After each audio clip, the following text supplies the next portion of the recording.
नमस्कार, मैं विनय कुमार। आज का टॉपिक है हमारा chakras, 7 chakras in human body. आज हम जानेंगे कि कुंडलिनी को कैसे एक्टिव किया जा सकता है। चलिए स्टार्ट करते हैं। सबसे पहले हम जानना चाहेंगे कि चक्रास क्या होते हैं, कितने चक्रास होते हैं टोटल। जो मुख्य रूप से देखे जाते हैं वो 7 चक्र हैं। ठीक है, ऐसे कई सारे चक्र हैं।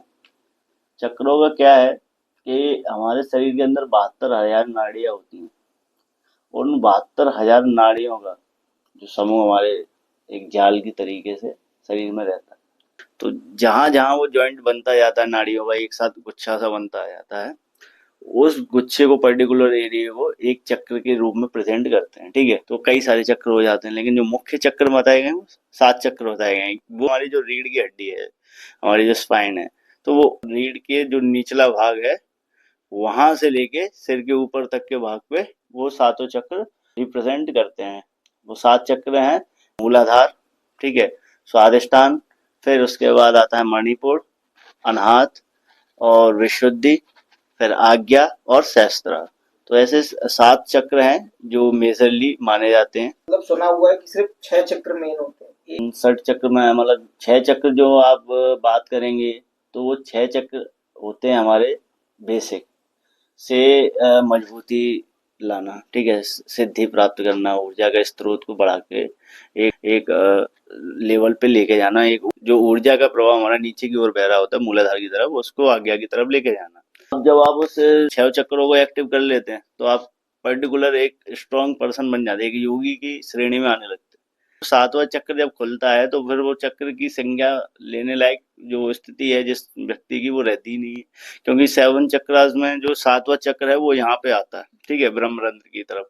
अब वो ब्रह्मरंध्र में क्या होता है, सीधे ब्रह्म में लीन हो जाता है व्यक्ति। यहाँ से ऊर्जा जब आपकी ऊपर की ओर उठती है, यहाँ तक रहती है, तब तक वो ज्ञान का काम करती है।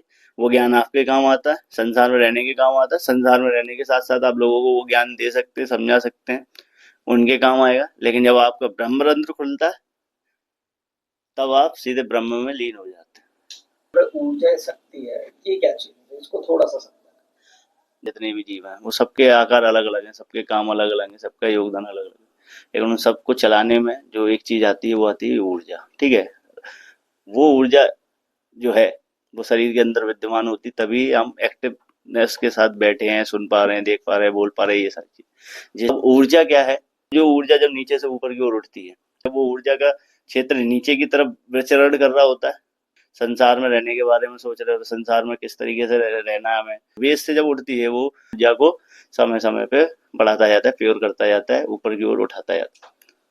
सबसे बेसिक तरीका क्या है, यानी कि किस तरीके से प्रैक्टिस करके हम अपनी ऊर्जा को ऐसे ऊपर उठा सकते ऊर्जा का तो ऐसा है कि कई बार आप जाने अनजाने में उसको ऊपर की ओर उठा देते हैं और शरीर आपका कंपन्यमान हो जाता है, झेल नहीं पाता है। लेकिन अगर हम एक योगिक प्रक्रिया के तहत देखें तो हमें हमेशा सबसे पहले ध्यान देना चाहिए कि हमारा शरीर मजबूत हो, पुष्ट हो। वो जब ऊर्जा उठे तो उस ऊर्जा के जो प्रवाह है, जो तीव्रता है, उसको झेलने की हमारे शरीर में क्षमता हो। तो सबसे पहले तो हमें आसन, प्राणायाम, इन सब चीज़ों पे ध्यान देना पड़ेगा, शरीर को पुष्ट करना पड़ेगा, मजबूत करना पड़ेगा, तब हम ये सारी प्रैक्टिस करेंगे, वो भी किसी योग जो गुरु है उसके माध्यम से। क्योंकि जिसको इन चीज़ों में महारत होगी वही सही तरीके से आपको एक्टिव करा सकता है। अगर आप अपनी तरीके से करने की कोशिश करोगे, हो सकता है कि हो जाए, लेकिन कई बार उसके विषम परिणाम भी भुगतने पड़ सकते हैं। कई बार ऐसा होता है कि ऊर्जा का प्रभाव इस तरीके से बढ़ता है कि आप उसको झेल ना पाए, उसकी तीव्रता को, पागल भी हो सकते हैं, पागल हो जाते कई लोग, प्राण को ऊर्जा का संतुलन बिगड़ जाता है, यहाँ तक कि आपके डाइजेस्टिव सिस्टम से लेके आपके ब्रेन सिस्टम तक सारी चीजें बिगड़ सकती हैं।